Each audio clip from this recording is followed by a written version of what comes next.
these are some techniques that I learned at Rolf Institute. It's nothing that I was told in massage school, so I'm hoping this is also new information for all of you. Body mechanics. Crazy, super duper important. I was injured not too long ago because of using poor body mechanics that I didn't even realize that I was doing. So I have this postural thing that when I'm concentrating and I'm working on somebody, I turn my neck and I listen to what I'm doing. I never realized I did that until my neck went out and I couldn't turn it anymore. And so every time that I would work on somebody and I would start to turn and be like, ah, and I had this sharp shooting pain down my arm and everything, it was horrible. So I don't do that anymore. So what you want to concentrate on is keeping a straight line and keeping your posture good. So there's a few techniques that the Rolf Institute told us to make sure that we are keeping our posture, because that's what the Rolf Institute's all about, it's posture. So write these down as I tell them to so that you remember them when you work on your partner. The first one that they told me that actually made me think was to feel the backs of my hands. So if you guys like put your hands on your side or somewhere on you, and then just kind of concentrate and feel the posterior side of your hand, you can kind of feel the pressure lift off. You feel that? Yes? Anyway. So, to demonstrate, if you are working on somebody and you've got maybe some thumb pressure or some direct finger pressure, if I'm in here and I am just really pushing on this knot, sorry if that's not a knot, and I'm in here and I'm pushing on it, I have all this crazy direct pressure in my thumb, okay? And that's putting a lot of stress on my thumb joint. So if I feel the backs of my hands, I lift off that pressure a little bit, but I still have enough pressure. Do you feel the difference there? Mm-hmm. So the pressure distributes a little bit more evenly on your client, and there's not so much stress on that one joint. Okay, so feel the backs of your hands. There's that one. The next one is remember you have pinkies. So again, I'm in here with my thumbs, right?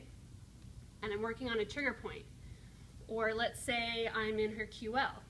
Everyone's done this one, right?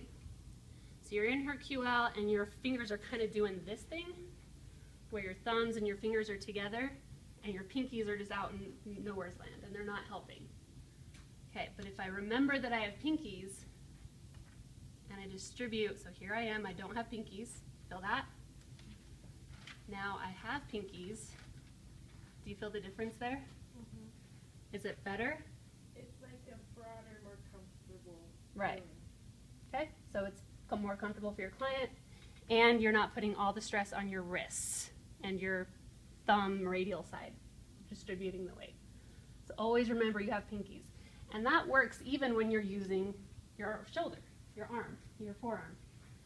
Here I am using my forearm and I'm using some pressure and I'm concentrating on my radial side. But if I feel the backs of my hands and I remember I have pinkies, I'm aware of all this weight I can distribute, the stroke is a lot more even and it's a lot less stress on all of your joints. Okay? The next one is fill in your backspace. Okay, so here I am doing a double forearm stroke on the erectors. Okay, and I'm really close to my client. There is a lot of space behind me that I'm not using that I could. I could use a lot of that space.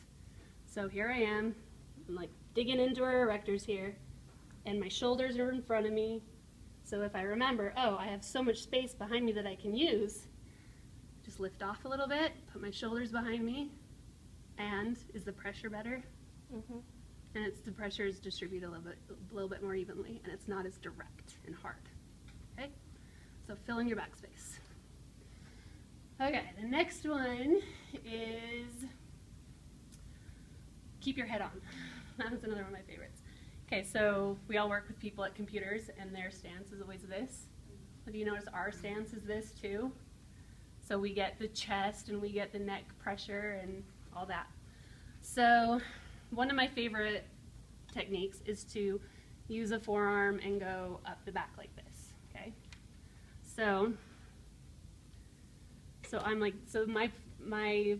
when I get into the position to do the stroke, this is my initial posture. My neck's forward, My shoulder's all kinked weird. So the things I tell myself is, remember my backspace and keep my head on. Okay, so keeping your head on looks like this, where your neck is straight and your chin is down. Not like this, not like this, and not like this. Keep your head on. You keep it on your shoulders and in a straight line. So it's like that. So if I start and I'm here, I'm like, okay, I'm going to do this stroke. I just correct the posture and then do the stroke. And the posture works a lot better. Okay? That feel good? Thank you.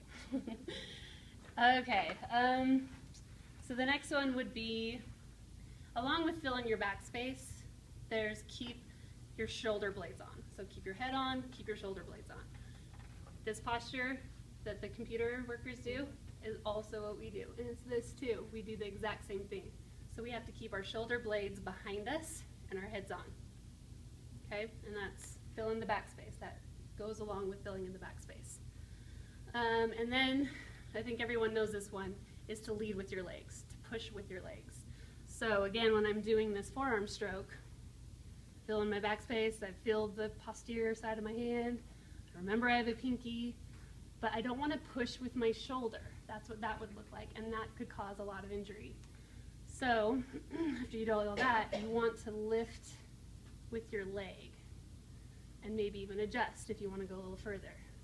Keep your arm where it is, keep your shoulders where they are, that all stays stationary, but you want to push with your legs. So the weight gets distributed from the legs. If you're on a table and you're doing the lunge and you're doing this one, so this is where my tattoo comes into play. So this tattoo is because of my body work. Teacher told me to picture an arrow on my arm and keep my arrow pointed just directly in front of me, not right underneath me, not too far back, not too far in front. Just direct pressure right in front. And that will keep you from having a shoulder injury. So you are doing a shoulder stroke on a table, you're moving this way. If you are pushing with your arm, you're doing that, and that's going to cause a lot of stress on this joint here and your elbow. But if you're leading with your legs, you're more moving like this, then your shoulder stays stationary, it stays protected, and you're pushing with your legs. So I think that's it.